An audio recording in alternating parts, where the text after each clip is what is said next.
Halo, nama saya Vanurul Fadila dari UPBJJ Yogyakarta.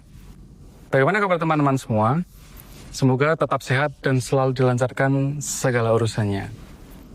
Teman-teman pernah bertanya-tanya nggak sih, mengapa cangkir kopi bisa menjadi sumber energi bagi jutaan orang setiap hari?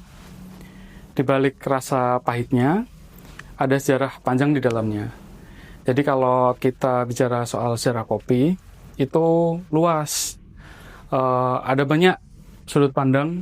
Kalau ditanya kenapa bisa ada kopi, pertama kalinya kapan dan di mana. Jadi kalau menurutku yang paling relevan itu yang cerita tentang seorang sufi dari Ethiopia, yang dimana sufi ini bernama Syekh Umar Al-Sadili.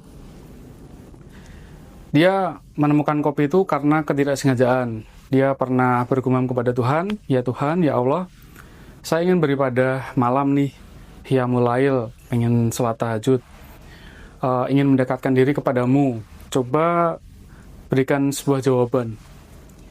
Akhirnya dia dapat jawaban nih lewat perantara kambingnya. Dia suatu waktu dia lagi menggembala kambingnya, kambing itu makan sebuah biji, sebuah buah yang berserakan lah. Nah, dia makan kambingnya makan buah itu. Setelah makan buah biji itu, kambingnya ini jadi lebih aktif atau hiperaktif. Nah, si Sufi ini, si Al-Sadili ini melihat kok ada tingkah aneh dari kambingnya setelah makan buah tersebut. Diambillah sama dia, terus dia icip sedikit. Iya, ada sedikit perbedaan nih. Jadi lebih ada energi. Tapi dia nggak tahu itu biji apa namanya, terus bagaimana cara mengolahnya, karena kalau dimakan dia gedean bijinya, terus dagingnya cuma sedikit kan. Setelah itu karena peradaban saat itu dipegang oleh Bani Abbasiyah sama orang-orang Arab yang hobinya berdagang, dia kasih tahu nih ke orang dari sana, bertemu dengan Sufi tadi, orang-orang Arab tadi itu, ketemu sama si Umar Al-Sadili. Saya punya buah nih, saya nggak tahu namanya apa. Tapi saya pernah bergumam kepada Tuhan nih, kasih saya sesuatu yang baik, yang bisa bikin saya jadi lebih kuat dalam beribadah malam, sehingga ketemulah istilah biji kopi ini disebut kohwa. Nah, kohwa sendiri itu berasal dari bahasa Arab yang artinya pengusir lelah. Nah, jadi dari kohwa ini masih bingung. Orang-orang Arab juga nggak tahu nih cara mengolahnya gimana. Terus dibawa sama orang-orang Arab ini ke beberapa penjuru dunia. Akhirnya ketemulah di Istanbul, Turki. Di situ kan orang-orangnya lebih maju ya kan.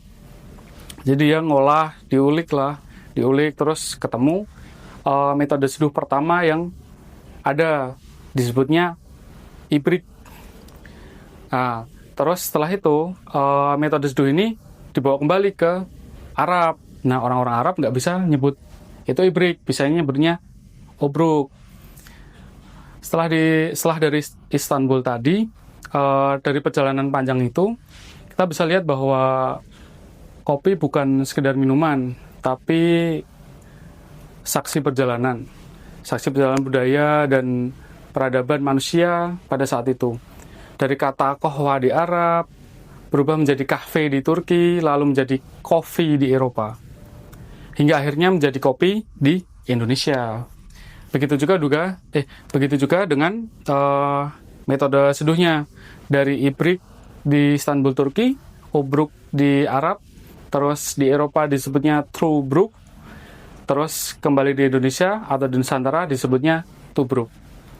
Bayangkan dari satu biji kecil mampu menembus batas bahasa, budaya, dan bangsa. Ia menghubungkan dunia dari Jazirah Arab ke Nusantara. Jadi setiap teman-teman menyeruput kopi, ingatlah di dalamnya ada sejarah panjang tentang doa, perjalanan panjang, dan peradaban. Kopi mengajarkan satu hal sederhana.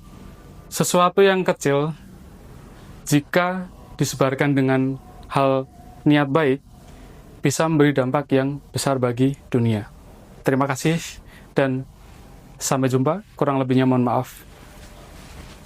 Kewalik sih.